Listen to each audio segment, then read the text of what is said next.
Across the South, there are stories the water tries to hide. Two lakes, one in Georgia, one in Alabama, both calm on the surface, but built on top of towns that were never supposed to disappear. Oscarville.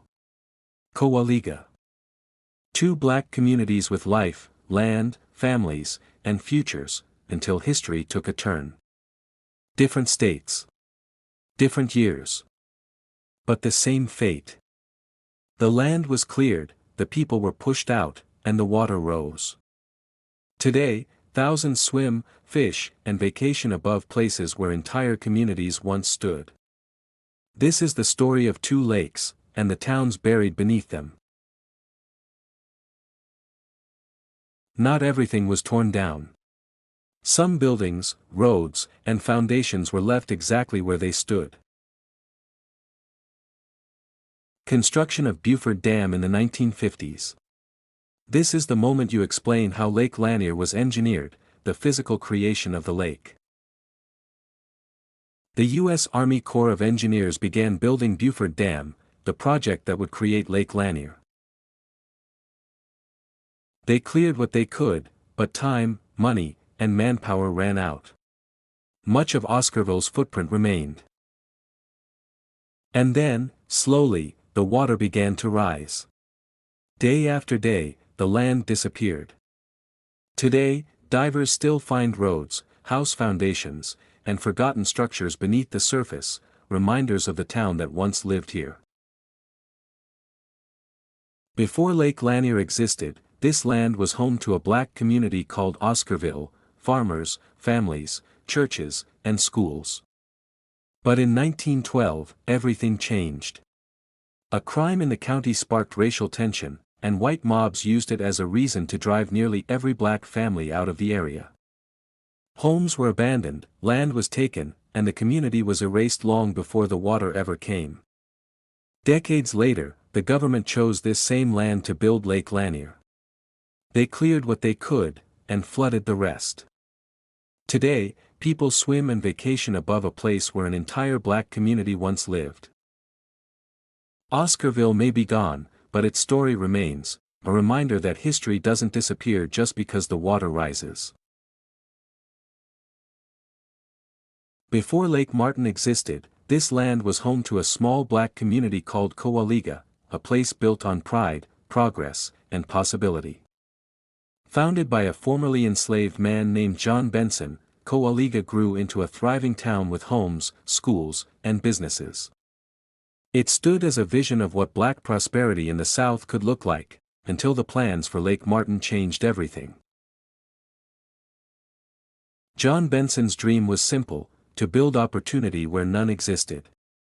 He founded the Kowaliga Industrial Institute, a school that trained young black men and women in carpentry, farming, and business.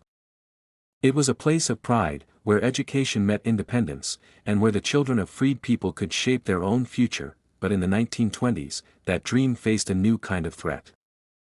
Alabama Power announced plans for a massive hydroelectric dam, a project that promised light and energy for the region, but darkness for the community beneath it.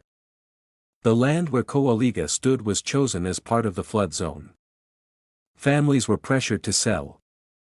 Homes were dismantled. And the town that once symbolized black progress was marked for destruction. When the dam was completed in 1926, the water began to rise. Slowly, the fields disappeared. The school vanished. And the town John Benson built, the one that had stood as a beacon of hope, slipped beneath the surface. Today, Lake Martin is known for its clear water and summer crowds.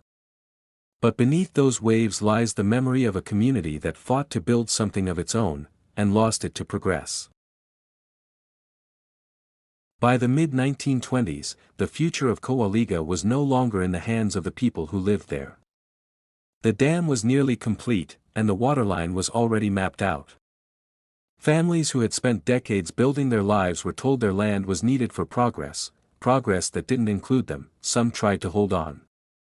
Some hoped the plans would change. But once the turbines were installed and the gates were sealed, the outcome was set. When the dam closed in 1926, the water began to rise. Slowly at first, creeping across fields, swallowing fences, reaching the steps of homes that once stood proudly on dry ground.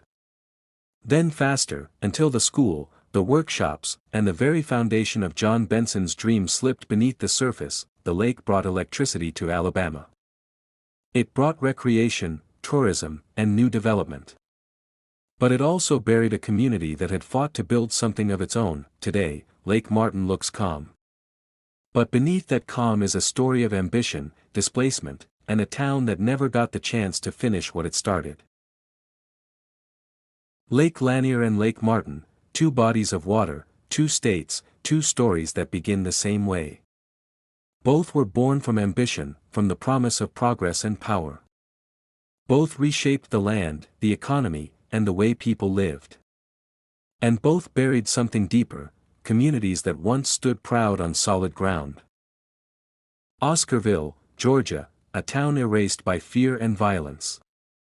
Kowaliga, Alabama, a town erased by progress and construction. Different forces, same result. Families displaced, homes dismantled, dreams submerged beneath the surface. Each community built by black hands, each destroyed by decisions made far above them. And yet, both left behind echoes, stories that still ripple through time.